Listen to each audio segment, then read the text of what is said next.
Shane Davis from Youngstown State University here with Figure It Out Baseball. Today I'm going to bring you another installment in my book review series. Today I'm going to be talking about a book that is baseball related.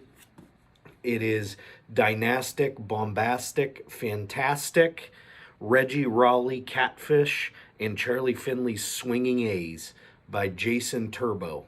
I happened to pick this up at Barnes & Noble a couple months ago, mostly because, you know, the A's colors always kind of pop and look cool. It stuck out to me because we had Raleigh Fingers actually speak at our YSU first pitch breakfast a couple of years ago, and he told some good stories. And you know, they also stuck out to me because these teams, I remember my dad and other coaches that I had growing up, you know, always used these teams as an example of dynamic in the locker room where you can not get along with people, but you can still be good teammates with them.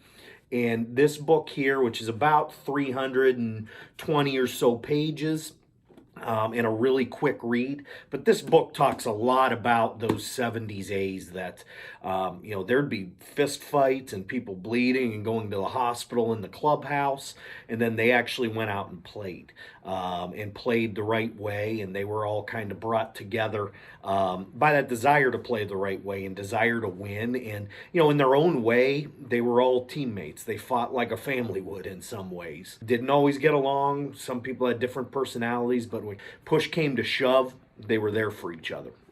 Now, what I get out of this is you don't want to really cultivate this type of environment in the clubhouse and in the locker room, but I think there's some value to this, that everything doesn't always have to be perfect. There doesn't have to be, you know, a Friday night movie of the week, feel-good story to everything that goes on in the locker room.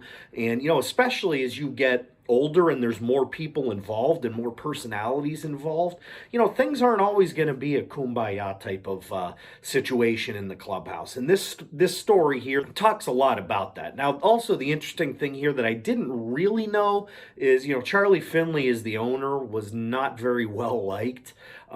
It's almost like a real life Major League, where Charlie Finley is the, you know, Rachel Phelps character, where these personalities that didn't always get along. You know, there's a story in here about a fight where I think it was Raleigh Fingers ended up having to go to the hospital and get stitches while they were in Detroit before a playoff game, I believe. You don't always have to get along, but you can, you know, cultivate things. And if you galvanize around something as a team and a common purpose, you know, there still is a good direction that you could go.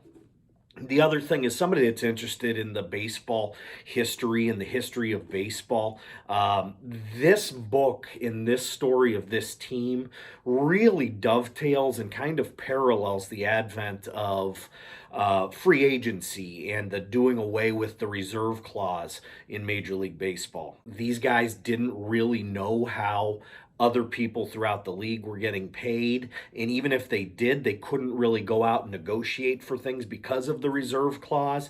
And a lot of the things happening in here, especially Catfish Hunter's story, then you get on to, you know, Raleigh and Sal Bando and Reggie Jackson. But you know, this, like I said, parallels and kind of goes along with a really, really interesting time in Major League Baseball, in professional sports for that matter, where there were a lot of changes undertaking. Again, this is Jason Turbo's Dynastic, Fantastic, Bombastic, about the 1970s Oakland A's. This is Shane Davis with Youngstown State University here with Figure Out Baseball. Thanks for joining me.